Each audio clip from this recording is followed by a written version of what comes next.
പിതാവിൻ്റെയും പുത്രൻ്റെയും പരിശുദ്ധാത്മാവിൻ്റെയും നാമത്തിൽ ആമേൻ. ഹല്ലേലൂയ. യേശുവേ നന്ദി, ഈശോയെ ആരാധന. കർത്താവായ ഈശോയെ ഞങ്ങളങ്ങേ സ്നേഹിക്കുന്നു. കർത്താവായ ഈശോയെ ഞങ്ങളങ്ങേ ആരാധിക്കുന്നു. കർത്താവായ ഈശോയെ ഞങ്ങളങ്ങേക്ക് നന്ദി പറയുന്നു. പ്രിയപ്പെട്ട സഹോദരങ്ങളെ, വചനം തിരുവചനം എന്ന ശുശ്രൂഷയിലൂടെ കർത്താവ് നിങ്ങളെ അനുഗ്രഹിക്കട്ടെ എന്ന് ഞാൻ ആത്മാർത്ഥമായിട്ട് പ്രാർത്ഥിക്കുകയാണ്.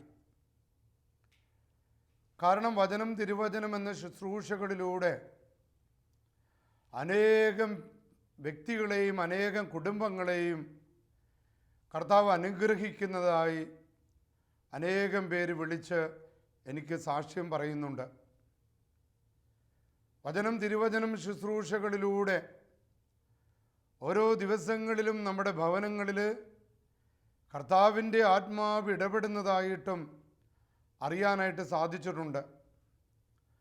ഇന്നത്തെ ഈ വചനം തിരുവചന ശുശ്രൂഷ നിങ്ങൾക്കും നിങ്ങളുടെ കുടുംബങ്ങൾക്കും നിങ്ങളുടെ തലമുറകൾക്കും അനുഗ്രഹമായി തീരട്ടെ എന്ന് അച്ഛൻ ആത്മാർത്ഥമായിട്ട് പ്രാർത്ഥിക്കുകയാണ്. ഇന്നത്തെ ധ്യാനത്തിന്, ഇന്നത്തെ വിചിന്തനത്തിന് ഞാൻ തിരഞ്ഞെടുത്തത് നമ്മുടെ താമരശ്ശേരി രൂപതയിലെ പ്രശസ്തനായ എഴുത്തുകാരൻ ബഹുമാനപ്പെട്ട ഡോക്ടർ ജെയിംസ് ക്ലിയനാനിക്കൽ അച്ഛൻ്റെ ഒരു പുസ്തകമാണ്. അച്ഛൻ എഴുതിയ ആ പുസ്തകത്തിൻ്റെ പേര്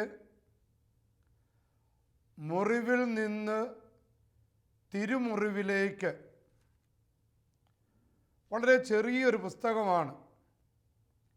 ആദ്യം വലിയ ശ്രദ്ധയൊന്നും ഞാൻ ആ പുസ്തകത്തിന് കൊടുത്തില്ല.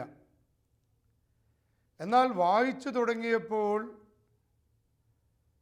നമ്മുടെ എല്ലാ മുറിവുകളും വേദനകളും സങ്കടങ്ങളും രോഗങ്ങളും അസ്വസ്ഥതകളും തകർച്ചകളും തിരുമുറിവിലേക്ക് ചേർത്ത് വയ്ക്കുമ്പോൾ, മുറിവിൽ നിന്ന് തിരുമുറിവിലേക്ക് നാം പ്രവേശിക്കുമ്പോൾ കർത്താവിൻ്റെ ഇടപെടലുകളെക്കുറിച്ചാണ് ബഹുമാനപ്പെട്ട ഡോക്ടർ ജെയിംസ് ക്ലിയനാനിക്കൽ അച്ഛൻ ആ പുസ്തകം കൊണ്ട് നമ്മളെ പഠിപ്പിക്കുന്നത്.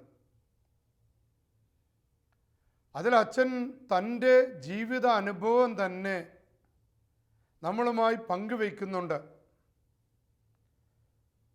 ഫ്രഞ്ച് കോളനിയായ ഗഡലൂപ്പെ എന്ന ഒരു കോളനിയിൽ, ഫ്രഞ്ച് കോളനി ആയിരുന്ന ഒരു ദ്വീപാണ്. അവിടെ അച്ഛൻ ഒരു കുടുംബത്തിന് വേണ്ടി പ്രാർത്ഥിക്കാനായിട്ട് പോയി. അച്ഛൻ അതിൽ സൂചിപ്പിക്കുന്നുണ്ട്, വെളുത്തവരും കറുത്തവരും ഒരുമിച്ച് ജീവിക്കുന്ന, വെള്ളക്കാരും നീഗ്രോകളും ഒരുമിച്ച് ജീവിക്കുന്ന ഒരു കോളനിയാണ്. അവിടെ അടിമത്തം അവസാനിപ്പിച്ച് കഴിഞ്ഞപ്പോൾ ഇന്ത്യയിൽ നിന്ന് കുടിയേറിയ അനേകം പേര് അവരുടെ പിൻതലമുറകൾ വസിക്കുന്ന സ്ഥലമാണ്. അവിടെ ഒരു ഭവനത്തിൽ പ്രാർത്ഥിക്കാൻ പോയി. ആ ഭവനത്തിലെ ദമ്പതികൾ അച്ഛനുമായി പങ്കുവെച്ചത് അവരുടെ ജീവിതത്തിലുണ്ടായ വലിയ ഒരു ദുരനുഭവത്തെക്കുറിച്ചാണ്. അതായത് ഇവരും മറ്റു 3 മക്കളും, ഇവരും 3 സഹോദരങ്ങളും ഇവരാണ് അവിടെ വസിക്കുന്നത്. പരമ്പരാഗതമായിട്ട് ഇവർ അവിടെ വാഴക്കൃഷി ചെയ്യുന്നവരാണ്. പിതാവ് സ്ഥലം വീതം വെച്ചപ്പോൾ ഇളയവന് കുറച്ച് കൂടുതൽ സ്വത്ത് പിതാവ് എഴുതി വെച്ചു. ഇതോടെ മറ്റു 3 സഹോദരങ്ങൾക്കും ഇവനോട് വളരെയധികം വൈരാഗ്യം തോന്നി. അങ്ങനെ ഈ ഒരു കുടുംബം അച്ഛനുമായിട്ട് പങ്കുവെച്ചത് ഒരു വർഷത്തെ കഠിനാധ്വാനം, വാഴ കൃഷി ചെയ്ത് വാഴയെല്ലാം വെട്ടി വിൽക്കുന്നതിനായി ടൺ കണക്കിന് വാഴക്കുലകൾ അറപ്പുരയിൽ സൂക്ഷിച്ചിരുന്നു. വിൽക്കാൻ വേണ്ടി സൂക്ഷിച്ചതാണ്. എന്നാൽ ഒരു ദിവസം രാത്രി സഹോദരങ്ങൾ ആ അറപ്പുരയ്ക്ക് തീ കൊടുക്കുകയും അവ മുഴുവൻ കത്തി നശിക്കുകയും അതിനോട് ചേർന്നുണ്ടായ ഒരു മിനി ലോറിയും അവിടെ കത്തി നശിച്ചു. അവരാകെ ധർമ്മസങ്കടത്തിലായി. ഒരു വർഷത്തെ കഠിനാധ്വാനമാണ് നശിക്കപ്പെട്ടിരിക്കുന്നത്. ഇനി ബാങ്കിൽ ലോൺ അടക്കണം, മറ്റ് ജീവിത കാര്യങ്ങൾ, എന്ത് ചെയ്യണമെന്നറിയാതെ വിഷമിച്ച് നിൽക്കുമ്പോഴാണ് ജെയിംസ് അച്ഛൻ ആ ഭവനത്തിൽ ചെന്ന് ആ കുടുംബത്തിനെ ആശ്വസിപ്പിക്കാൻ ശ്രമിക്കുന്നത്. അച്ഛൻ അവരോടൊപ്പം പ്രാർത്ഥിച്ച് സഹോദരങ്ങളോട് ക്ഷമിക്കുവാൻ പഠിപ്പിച്ചുകൊണ്ടിരിക്കുകയാണ്. ഈ സമയത്ത് അവരൊരു ചോദ്യം ചോദിച്ചു. അച്ഛാ, വേറെ ആരെങ്കിലുമാണിത് ചെയ്തിരുന്നെങ്കിൽ സഹിക്കാമായിരുന്നു. സ്വന്തം സഹോദരങ്ങൾ ഈ ദ്രോഹം ചെയ്തപ്പോൾ ഞങ്ങൾക്ക് സഹിക്കാൻ കഴിയുന്നില്ല. ഇതുപോലെ വേറൊരു സംഭവം എൻ്റെ ഓർമ്മയിലുണ്ട്. വിദേശത്ത് ജോലി ചെയ്തിരുന്ന ഒരു സഹോദരൻ, അവൻ വിവാഹം കഴിച്ചിട്ടില്ല. അവൻ പണിയെടുത്ത് ജോലി ചെയ്ത് അവന് ലഭിച്ചതെല്ലാം കൊണ്ട് അവൻ സഹോദരങ്ങൾക്ക് വേണ്ട കാര്യങ്ങളെല്ലാം ഒരുക്കി കൊടുത്തു. എന്നാൽ അവൻ മടങ്ങി വന്നപ്പോൾ അവന് ആ സഹോദരന്മാർ അവൻ കൊടുത്ത ഉപകാരങ്ങൾക്ക് വില കൽപ്പിക്കാതെ അവനെ അവിടെ നിന്ന് ആട്ടിപ്പായിച്ചു. അവനും പറഞ്ഞു, അച്ഛാ, സ്വന്തം സഹോദരങ്ങൾ ഇത് ചെയ്യുമെന്ന് ഞാൻ ഒരിക്കലും പ്രതീക്ഷിച്ചില്ല. ചോര നീരാക്കി പണിയെടുത്ത് എൻ്റെ സഹോദരങ്ങൾ നന്നായിട്ട് ജീവിച്ചോട്ടെ എന്ന് കരുതി ഞാൻ ചെയ്ത കാര്യങ്ങൾക്കൊന്നും ഒരു വിലയും കൊടുക്കാതെ എന്നെ അവഗണിച്ച് അപമാനിച്ചപ്പോൾ, അച്ഛാ, ഇത് വേറെ ആരെങ്കിലുമാണ് ചെയ്തിരുന്നെങ്കിൽ എനിക്ക് സഹിക്കാമായിരുന്നു. എൻ്റെ സഹോദരങ്ങൾ ഇത് ചെയ്തപ്പോൾ എനിക്കിത് സഹിക്കാൻ സാധിക്കുന്നില്ല. അപ്പം ഇതേപോലെ നിരവധിയായ അനുഭവങ്ങളൊക്കെ നമ്മുടെ ജീവിതത്തിൽ ഉണ്ടാകാം. നമ്മളെ ഏറ്റവും നല്ല സുഹൃത്തെന്ന് കരുതിയവൻ നമ്മളെ പറ്റിച്ചപ്പോൾ, അല്ലെങ്കിൽ നൽകിയ കടം വാങ്ങിച്ച സ്വർണം തിരികെ നൽകാതിരുന്നപ്പോൾ, കടം വാങ്ങിച്ച പണം തിരിച്ചു ചോദിച്ചപ്പോൾ നമ്മൾ വഴക്കുണ്ടാക്കി ഓടിച്ചു കളഞ്ഞപ്പോൾ, ഇതേപോലുള്ള മുറിവുകളാണ് നമുക്കൊക്കെ ഉണ്ടായിട്ടുള്ളത്. ഞാൻ ആദ്യം സൂചിപ്പിച്ച ആ വാഴ കൃഷി ചെയ്ത കുടുംബത്തോടൊപ്പം ബഹുമാനപ്പെട്ട ജെയിംസ് കിളിയനാനിക്കൽ അച്ഛൻ പ്രാർത്ഥിച്ചുകൊണ്ട് അവരെ പഠിപ്പിച്ചു, കർത്താവിന് നിങ്ങളുടെ മുറിവുണക്കാൻ സാധിക്കും. അപ്പോൾ അവർ പറഞ്ഞു, ഉറപ്പാണ് അച്ഛാ, ഞങ്ങളുടെ സഹോദരങ്ങളോട് ഞങ്ങൾ ക്ഷമിക്കുമ്പോൾ ഞങ്ങൾക്ക് നഷ്ടപ്പെട്ടതെല്ലാം തിരിച്ചു തരാൻ കഴിയുന്ന ദൈവമാണ് ഞങ്ങളുടെ ദൈവമെന്ന് ഞങ്ങൾ വിശ്വസിക്കുന്നു. ഞങ്ങളിൽ നിന്ന് പിടിച്ചു പറിക്കപ്പെട്ടതെല്ലാം തിരിച്ചു തരാൻ കഴിയുന്നവൻ്റെ നാമത്തിൽ ഞങ്ങൾ അവരോട് ക്ഷമിക്കുന്നു. കിളിയനാനിക്കൽ അച്ഛൻ്റെ അതേ ഭാഷയിൽ പറയുകയാണെങ്കിൽ അച്ഛൻ ഇപ്രകാരം അവരെ പഠിപ്പിച്ചു, നഷ്ടമായതൊക്കെ തിരിച്ചു തരാനും തകർന്നുവെന്ന് നാം കരുതുന്നതെല്ലാം പുനരുദ്ധരിക്കാനും പരാജയപ്പെട്ടുവെന്ന് നാം ചിന്തിക്കുന്നിടത്ത് വിജയിപ്പിക്കുവാനും കഴിയുന്ന ദൈവമാണ് നമ്മുടെ ദൈവം. ആ ദൈവത്തിൽ നീ ആശ്രയിച്ചാൽ നിനക്കൊന്നിൻ്റെയും കുറവുണ്ടാവില്ല. പ്രിയപ്പെട്ടവരെ, ഇതാണ് ക്രൈസ്തവ ദൈവശാസ്ത്രം. അതുകൊണ്ടാണ് ഈശോ പഠിപ്പിച്ചത്, ഒരു ചെകിടത്തിന് അടിക്കുന്നവന് മറു ചെകിട് കാണിച്ചു കൊടുക്കുക. നിന്നെ വെറുക്കുന്നവർക്ക് വേണ്ടി നീ പ്രാർത്ഥിക്കുക. നിന്റെ കുപ്പായം പിടിച്ചു പറിക്കുന്നവന് പുറം കുപ്പായം കൂടി നീ കൊടുക്കുക. 1 മൈൽ നിന്നോടൊപ്പം നടക്കാൻ പറയുന്നവനോടൊപ്പം 2 മൈൽ നീ നടക്കുക. നിനക്ക് ഉപകാരങ്ങൾ ചെയ്യുന്നവർക്ക് പ്രതിഫലമായി നീ തിരിച്ചുപകാരം ചെയ്താൽ അതിലെന്ത് മേന്മയാണുള്ളത്? ചുങ്കക്കാരും ലേവ്യരും അപ്രകാരം തന്നെ പ്രവർത്തിക്കുന്നില്ലേ? അപ്പം അതുകൊണ്ട് പ്രിയപ്പെട്ടവരെ, നമ്മളെ ദേഷിക്കുന്നവരെ, നമ്മളെ വെറുക്കുന്നവരെ, നമ്മളെ ദ്രോഹിക്കുന്നവരെ സ്നേഹിക്കാൻ പഠിപ്പിക്കുന്ന ദൈവശാസ്ത്രമാണ് നമ്മുടെ ദൈവശാസ്ത്രം. കിളിയനാനിക്കൽ അച്ഛൻ ആ കുടുംബത്തെ ആശ്വസിപ്പിക്കാൻ പറഞ്ഞു കൊടുത്തത് പഴയ നിയമത്തിലെ ജോസഫിൻ്റെ കഥയാണ്. സ്വന്തം സഹോദരങ്ങളുടെ ക്ഷേമം അന്വേഷിച്ച് ഭക്ഷണവുമായി അവരുടെ അടുത്തേക്ക് ചെന്നപ്പോൾ, ഇതാ പിതാവിന് പ്രിയപ്പെട്ട പുത്രൻ എന്ന് പറഞ്ഞ് അവനെ കൊല്ലുന്നതിന് വേണ്ടി പൊട്ടക്കിണറ്റിലേക്ക് വലിച്ചെറിയപ്പെട്ട ജോസഫ്, കച്ചവടക്കാരായ ഇസ്മേലിയർക്ക് വിൽക്കപ്പെടുന്ന ജോസഫ്,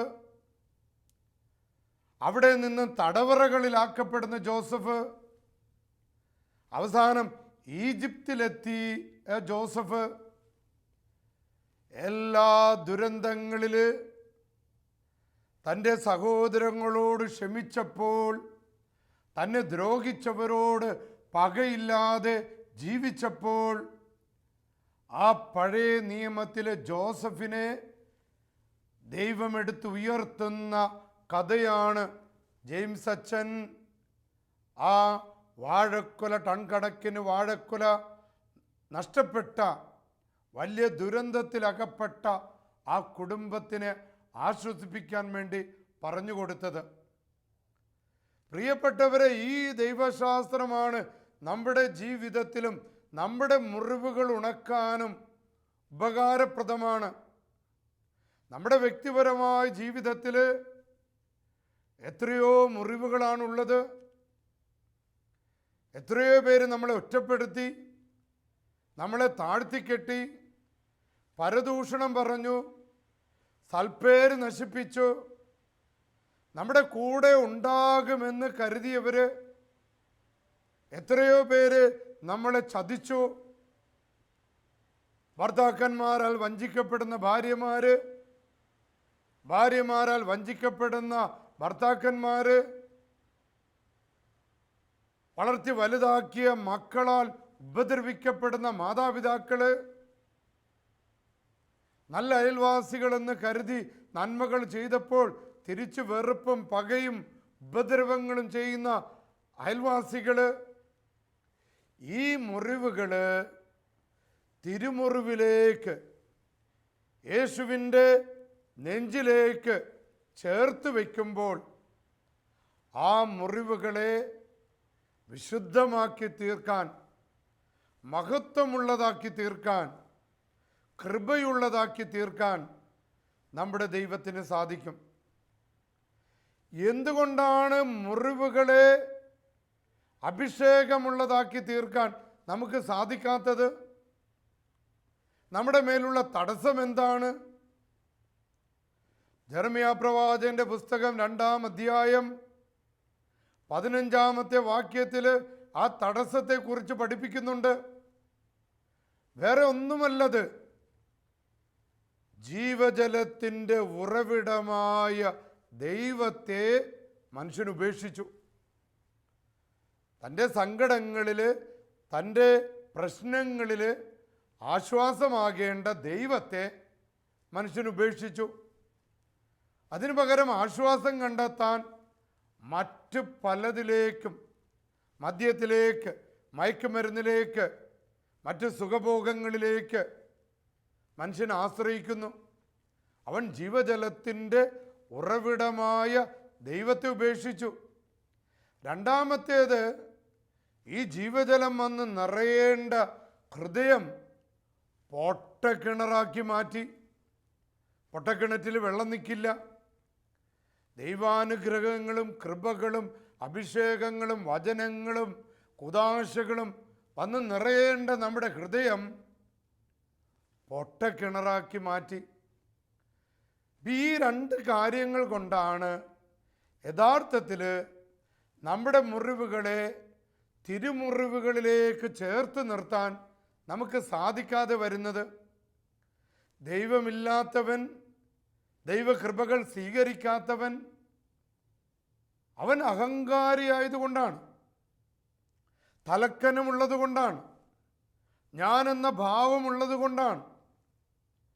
എളിമയുള്ളവരുടെ അടുത്തേക്ക് ദൈവത്തിൽ ആശ്രയിക്കുന്നവർ ഏത് തകർച്ചകളാണെങ്കിലും അവനെ സംരക്ഷിക്കുവാൻ സ്വർഗത്തിൽ നിന്ന് മിഖേൽ മാലാഖ ഊരിപ്പിടിച്ച വാളുമായി, ഇടിമിന്നലിൻ്റെ കളറുള്ള വാളുമായി നമ്മുടെ ഭവനത്തിൻ്റെ പ്രധാന വാതിലിൻ്റെ മുൻപിൽ കാവൽ നിന്ന് ദുഷ്ടാരൂപികളെ തകർത്ത് കളയും.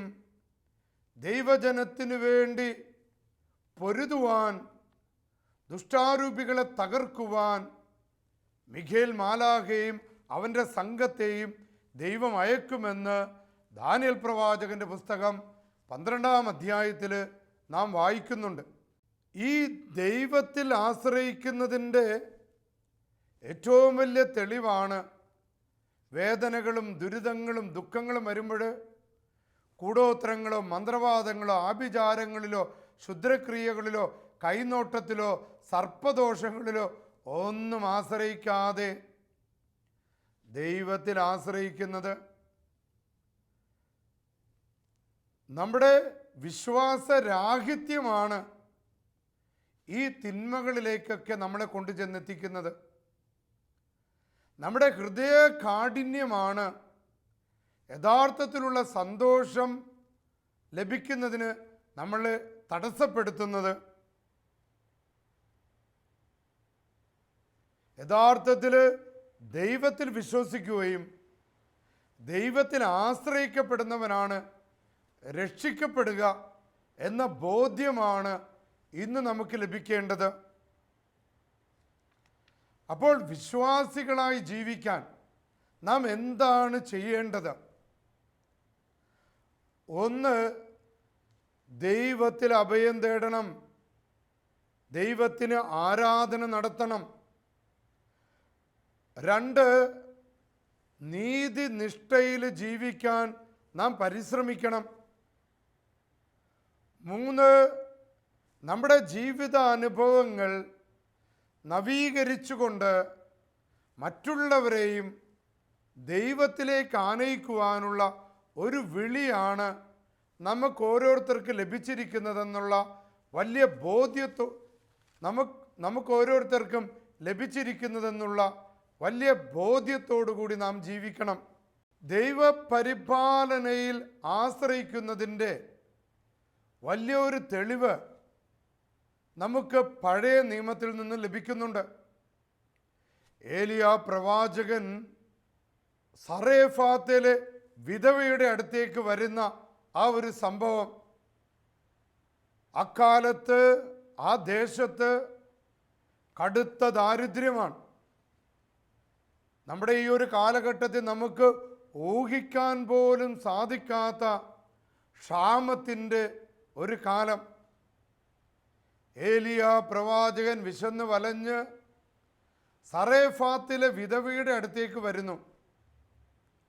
ആ വിധവയുടെ അടുത്ത് ഒരപ്പം ഉണ്ടാക്കി തരാനായിട്ട് ആവശ്യപ്പെടുന്നു. ആ സറേഫാത്തിലെ വിധവ ഏലിയ പ്രവാചകനോട് പറഞ്ഞു, ഒരപ്പം ഉണ്ടാക്കാനുള്ള മാവ് മാത്രമാണ് ഞങ്ങളുടെ കലത്തിലുള്ളത്. ഞാനും എൻ്റെ കുഞ്ഞും ആ അപ്പം ഭക്ഷിച്ച് പിന്നീട് മരിക്കാൻ ഞങ്ങൾ തീരുമാനിച്ചിരിക്കുകയാണ്. അപ്പോൾ ഏലിയ പ്രവാചകൻ അവൾക്ക് കൊടുക്കുന്ന വാഗ്ദാനമാണ്, നീ ഒരു നന്മ ചെയ്താൽ, നീ നന്മ പ്രവർത്തിച്ചാൽ നിന്റെ കലത്തിലെ മാവ് ഈ ക്ഷാമം തീരുവോളം നിന്റെ കലത്തിൽ ഉണ്ടാകും. ഇനി ഭൂമിയിൽ മഴ പെയ്യുന്നത് വരെ നിന്റെ കലത്തിലെ മാവ് തീർന്നു പോവുകയില്ല എന്ന് വചനം നമ്മെ പഠിപ്പിക്കുകയാണ്. ദൈവം എന്താണ് ഈ ദൈവശാസ്ത്രത്തിലൂടെ നമ്മളെ പഠിപ്പിക്കുന്നത്? നമുക്ക് ഉള്ളത് മറ്റുള്ളവരുമായിട്ട് പങ്കുവയ്ക്കുക. നമ്മുടെ ദുരന്തങ്ങളും നമ്മുടെ കഷ്ടപ്പാടുകളും നമ്മുടെ മുറിവുകളും ഇതിനെ ഓർത്ത് നിരാശപ്പെട്ട് കഴിയുകയല്ല വേണ്ടത്. ദൈവത്തിൽ ആശ്രയിക്കുമ്പോൾ ആ കലത്തിലെ മാവ് വർദ്ധിപ്പിക്കാൻ സാധിക്കുന്ന ദൈവത്തിന് നിന്റെ മുറിവുകൾ ഉണക്കാൻ, ഏതാഴത്തിലുള്ള മുറിവാണെങ്കിലും അത് ഉണക്കാൻ സാധിക്കും. യേശുക്രിസ്തുവിൻ്റെ കുരിശുമരണത്തിൻ്റെ സമയത്ത്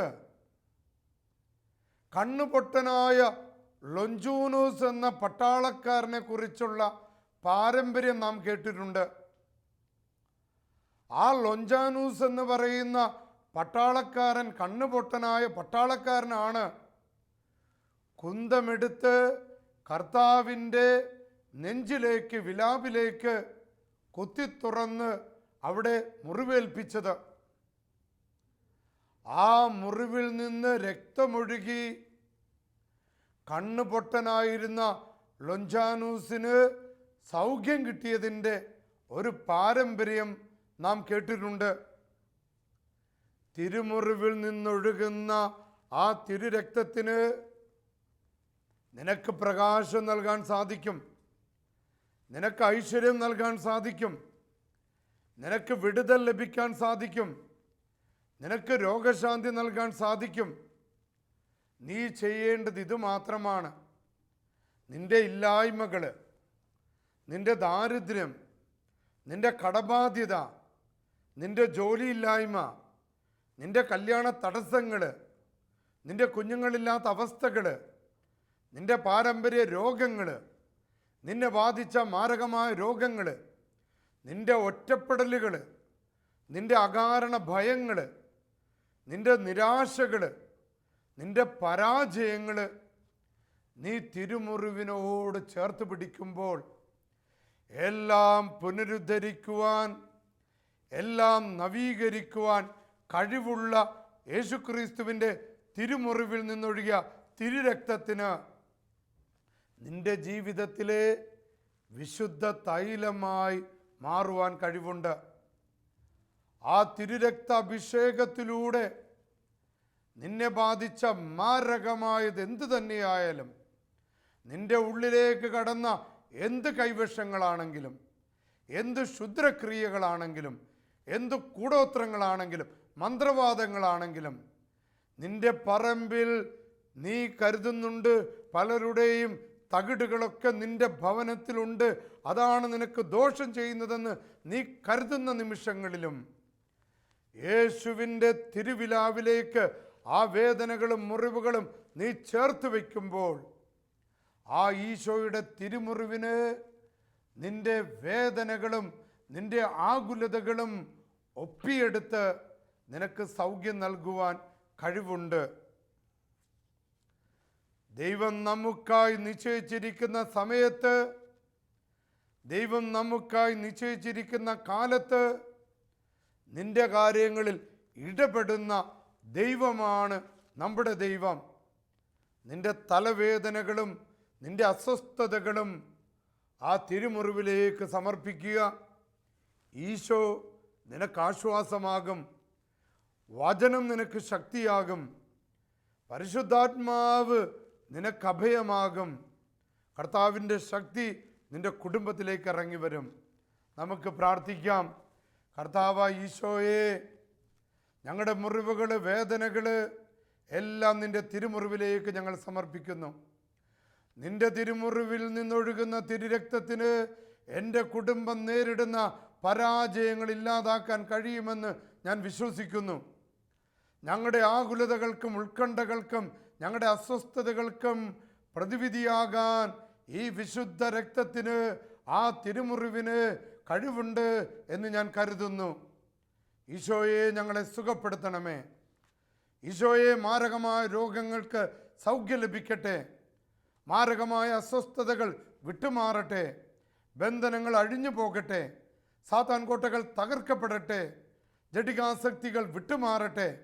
പാപത്തിൻ്റെ, ശാപത്തിൻ്റെ, കൂടോത്രത്തിൻ്റെ, മന്ത്രവാദത്തിൻ്റെ എല്ലാ തിന്മകളും തകർച്ചകളും ഞങ്ങളുടെ പറമ്പിൽ നിന്ന്, ഞങ്ങളുടെ 4 അതിരുകളിൽ നിന്ന്, ഞങ്ങളുടെ 16 കോണുകളിൽ നിന്ന് കർത്താവായ യേശു ക്രിസ്തുവിൻ്റെ തിരുമുറിവിൽ നിന്നൊഴുകുന്ന തിരുരക്തം കൊണ്ട് ഞാനും എൻ്റെ കുടുംബവും തിരുരക്തത്തിൻ്റെ കോട്ട കൊണ്ട് സംരക്ഷിക്കപ്പെടട്ടെ. പിതാവിൻ്റെയും പുത്രൻ്റെയും പരിശുദ്ധാത്മാവിൻ്റെ നാമത്തിൽ ആമേൻ.